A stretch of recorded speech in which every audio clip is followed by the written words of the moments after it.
welcome to Young Money. I'm Anozi Pombanjwa. Today, we're coming to you from the south of Johannesburg. We're about to meet the co-founders of PS Connect. Now, I'm sure that many of you who have pursued a tertiary education will agree with me that the decisions and the choices that you have to make while you're still in high school are so daunting. And today we find out that there is a business that is bringing products and support services to the market to make making that decision all that much easier. I remember when I was in grade 9 and I had to choose subjects that would forever be the basis of my career, and how much anxiety I had around those choices. And of course, the big transition from high school into university in itself can be so overwhelming. So I'm going to relive a little bit of my childhood as I go and meet Thabiso, Ramadiba, as well as Nathan Dube. But I think it's going to be a conversation that's not only going to be helpful to my childhood self, but I think it's going to be very meaningful for many young people who are looking to have a tertiary education. Come, let's go meet them. We're meeting with the co-founders. Their names are Nathan Dube as well as Thabiso Ramadiba. Gentlemen, it's such a pleasure to finally connect with you. It's been a long time coming, this conversation. Welcome to the show. Thank you for having us. Awesome. So Thabiso, maybe let me start off with you. And I think maybe it's a good place for us to maybe just start understanding why this particular business. Is there a personal experience that either you or Nathan or the both of you had? Why this particular business? It's actually based on experience. Nathan and I went through, when we were in varsity, we actually spoke about the challenges that we faced when we were transitioning from high school into your tertiary institutions. So when we spoke about it, we actually didn't leave it as just something we speak about. We then decided that, you know what, let's commit ourselves to finding solutions to actually help those who comes after us. And what was your experience exactly? I come from a technical background. I was only exposed to technical skills. Yes. So and that's the reason why I actually wasted 3 years of my time studying for a wrong course. And what did you study initially?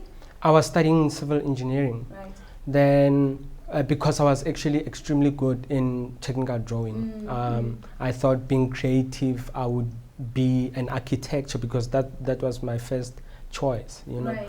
Then through that, I then got exposed to other careers. When I was introduced to IT, I actually realized that creativity and the desire to actually create things, I can do that via IT. Then But this is changed. 3 years into your life already, and 3 years into the pockets of whoever was funding your education. Let me come to you, Nathan. What was your experience, and does that connect to why you have put your name and your time and your energy behind the business? For me, what happened is I had no clue in terms of what to study after high school. Even in matric, I don't know what career to choose.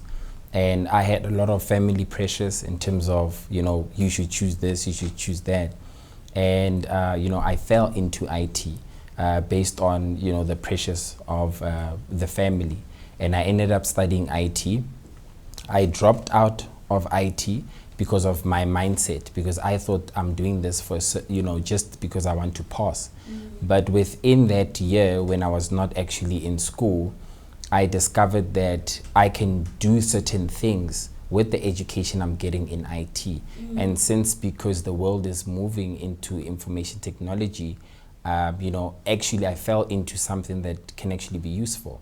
And then I basically took all of that, went back to school, finished my degree, and our last year when completing our degrees, that's actually when we actually started speaking about the challenges that we faced, and let's do something about it. So the entrepreneurial bug actually hit you while you were at university. You took your personal experience and you thought something has to be done about this.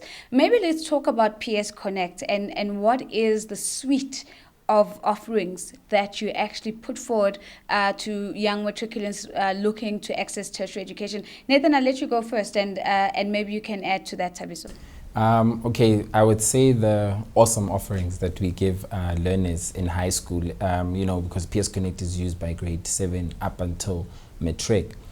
First is career guidance, because a lot of learners are not exposed to actually the careers that are out there, even the critical skills that are out there in the economy. Second is actually helping them with accessing these institutions. This can be universities, colleges, or TVET colleges that students are actually not aware of. And lastly is funding. So we'd also help learners in terms of your bursaries, your scholarships, so that at the end of the day they don't just enter into an institution and can't pay for it, but we make sure that they have some form of means to actually pay for their education. Thabiso, once I'm a learner and I've registered onto the system, how do you then go about actually helping me choose the right career, choose the right university, and maybe access funding? How does it work in nuts and bolts? Okay, so we approach it in two ways. One, we actually help the learners actually navigate the system, because the system is online. And the reason why we actually went the online route is because the job market is always changing. Certain skills that were not there 5 years ago, they're here now. I mean, we've got social managers, social media managers. So we help them first navigate the system. Then from our side, we've got now support services where we are able to then understand the needs of a student and take them every step of the way to actually apply into an institution and actually enroll into one. If I've never heard of something, for example, it's a biotechnologist, how do you get me to connect with the fact that this is an option? If all I've been exposed to is teaching, nursing, and I don't know what, a lawyer, doctor, if you're very smart, how do you get me to connect with the idea that being a biokinetist, for example, beyond it just being an option on the website, that this is actually something that I can do? What we actually do, first of all, is we have more than 1,700 careers on PS Connect, and all of them come with descriptions. So for instance, if you just say, biochemist or whatever, but what is that? What do they do? What does it entail? So all of that information allows the learner to actually know, okay, these are the duties, this is what they do. So they get a better understanding of what the career is about.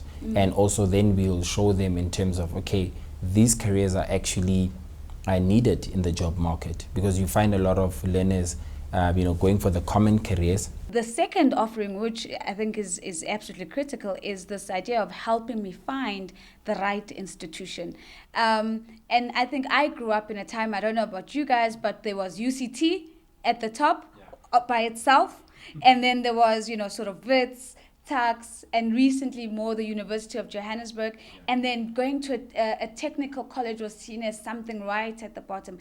Is that mindset changing, and how do you get young people to understand that not everybody needs to go to a traditional university to get the skill set so that they can participate in the economy? I think first we would highlight the reality of space. Because learners and unfortunately parents and teachers have a culture of the learner's going to study, and after I study I'm going to go to university. After university, then I get a nice job. And the reality is that first of all, there's no space in terms of universities. They can't take all the matrics. So we have to open, we basically have to educate them in terms of the different options. Now, is TVET seen as one of the lowest options? I believe that is changing. We are trying to help them, because not everyone is going to be a CEO, and everyone needs to know that they can play a role and still become valuable in their own lives.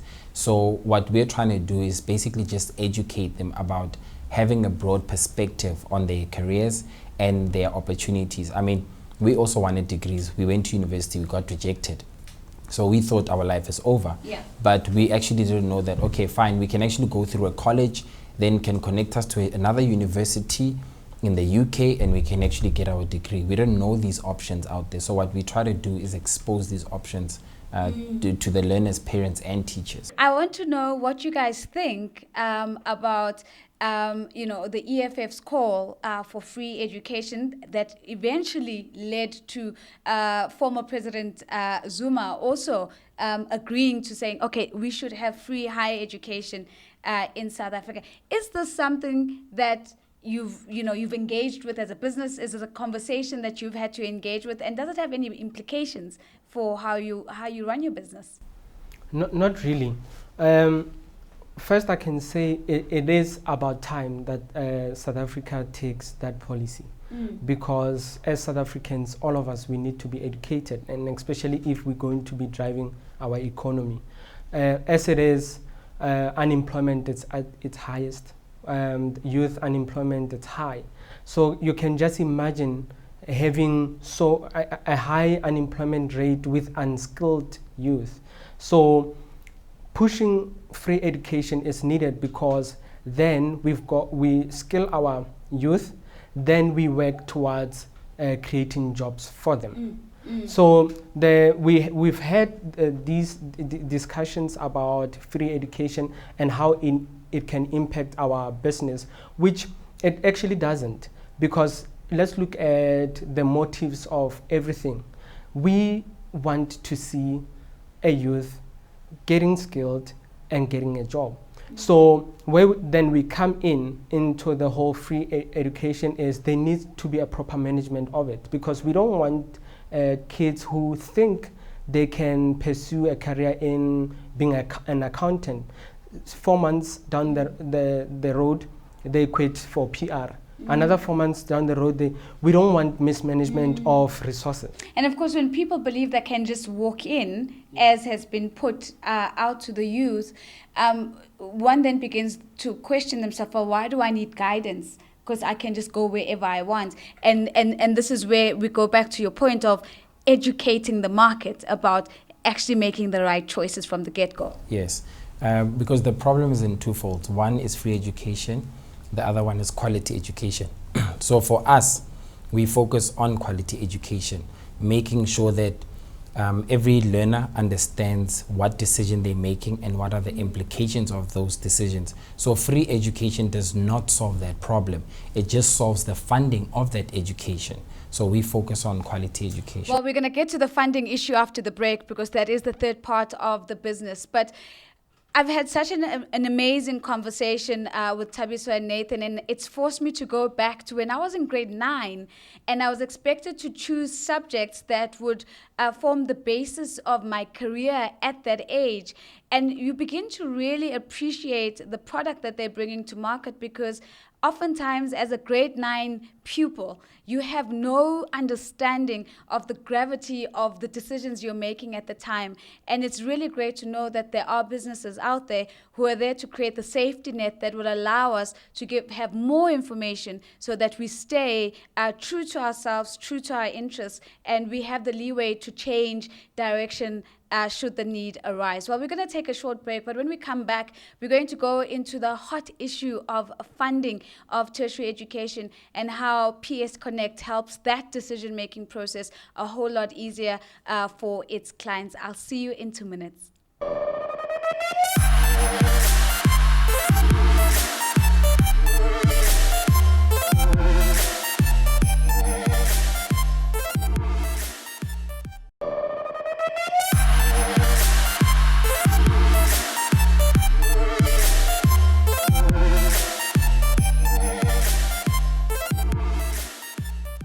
Welcome back. If you've just joined us, we're on Young Money, and we're sitting down with the co-founders of PS Connect. That is Thabiso Ramadiba and Nathan Dube. We've had a great conversation as trying to understand how their business helps young people make better decisions and better choices around career choice, as well as finding the right institution for their tertiary journey. We're going now into the contentious space of finding funding for their journey. And again, personally, I remember my first degree was in political science at the University of Pretoria, and the only reason I studied political science was because it was the cheapest thing on the brochure. So I really resonate with this part of the conversation, and I don't think I'm unique, right? Because I think there's a lot of young black pupils who who chose their career based on what was cheapest in the brochure closest to them.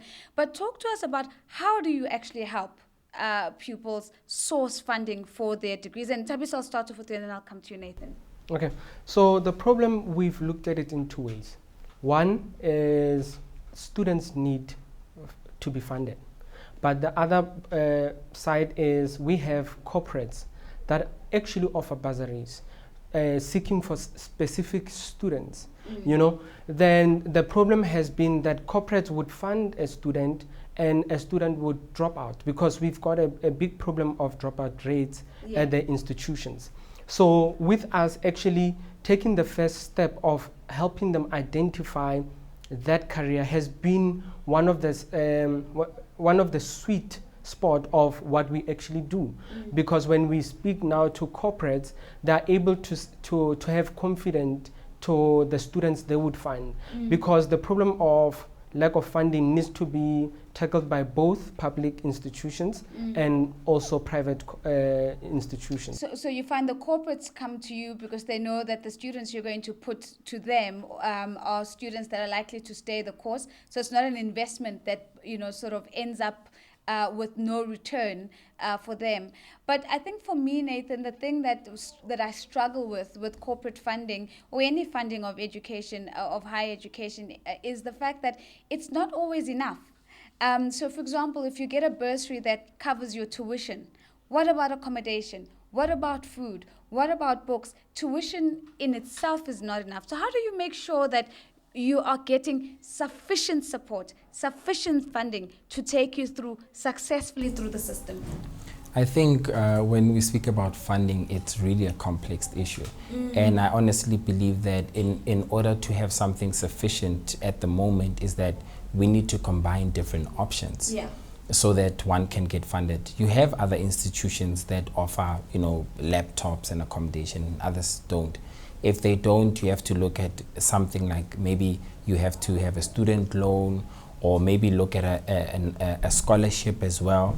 And what we also do on PS Connect is educate the learners that if you're looking for funding, make sure that in terms of your academic performance, you are achieving very well. Because on PS Connect, what happens is when a learner creates the account, they enter their marks and their subjects. And what the system does, it automatically calculates where they qualify and where they don't qualify. So what we've realized is that you find a learner who's getting 40% looking for funding. And it's a bit challenging for you to go to the corporate, but if that happens, then we'll send you to NSFAS. So, or we'll send you to some public institution. But even the public institutions have the financial requirements in terms of the household needs to be earning a certain amount, but they also still look at your academic achievement. So I honestly think that even the idea of learners thinking, you know, we got 33% and it's a pass. It's not a pass if you want to further your education. Thabiso, what's been the experience with NSFAS? We know that I'm a beneficiary of NSFAS, for example. There was no other way that I could have gotten through university. But we know increasingly in the headlines that we're told that the funding model is broken, that a lot of students who apply to NSFAS get the funding, sometimes the money doesn't materialize. What has been your experience as a business working with NSFAS? I would put it this way. I think that it's not like taking Panado, where you take Panado, then the solution comes immediately. I feel like proper administration of any service needs to first be in place. And this is what we then offer NSFAS to say, look, we track students, we monitor students from grade 7 all the way to grade 12. And later on, we'll be also monitoring them throughout their tertiary life. And this is a support that we'll be offering NSFAS. But coming to the NSFAS, they also need to to administrate their processes quite well, so that they are able to fund in time, so that they're able to support. Because at the end of the day, you see students losing hope in continuing with their studies, because there are institutions which are out there, but they're not efficient. Yeah. And I think that's a very, very good point. But whether it's NSFAS or a loan at the bank, paperwork.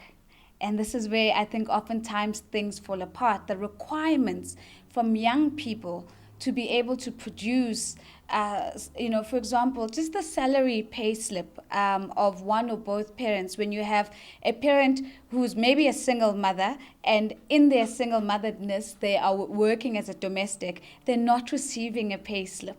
Yeah. And that is the reality of the black child who is looking to go into tertiary education.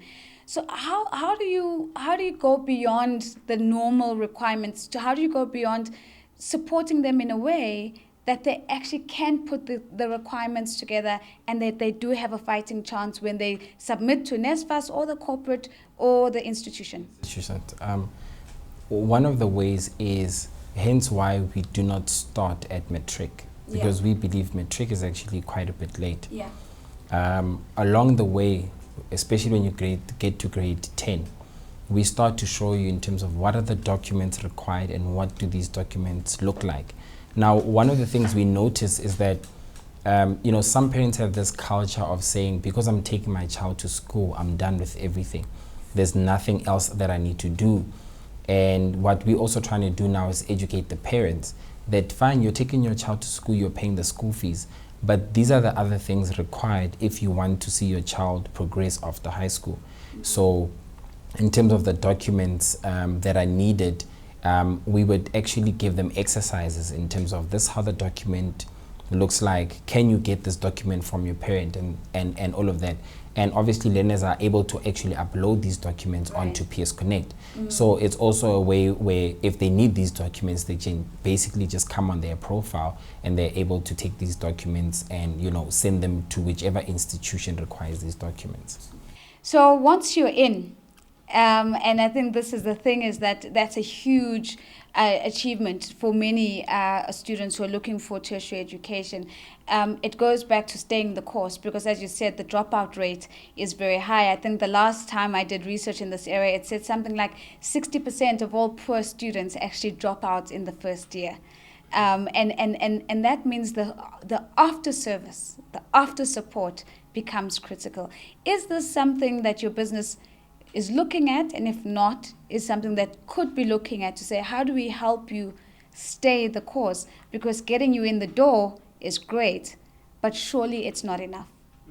We're working with certain private companies that we will profile them. How we go about is we will show all the skills within that institution. So as a student, I'm studying towards journalism, for example.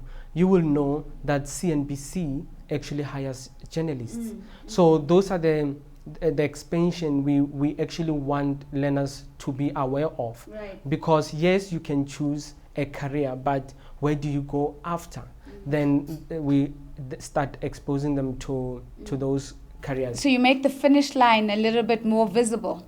More visible. What we want to bring now in the near future, we want to bring career shadowing, where learners through their tertiary institution, they can connect with certain mentors, and they'll be mentored throughout their years. So we're basically trying to let the learners understand the bigger picture. Yeah. Because sometimes when you're doing all the tasks, you're doing exams and you're studying and whatever you have to do, other activities, you get sidetracked. You forget what's the vision, what's the bigger picture.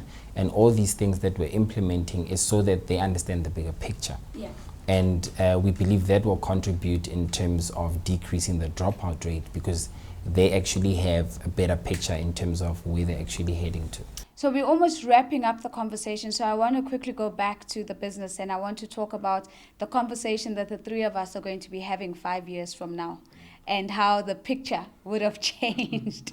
Right? Let me start off with you, Thabiso. So what's happening 5 years from now? 5 years from now, we want to be in a position where we're running the administration of student transitioning from secondary education to your post-school education.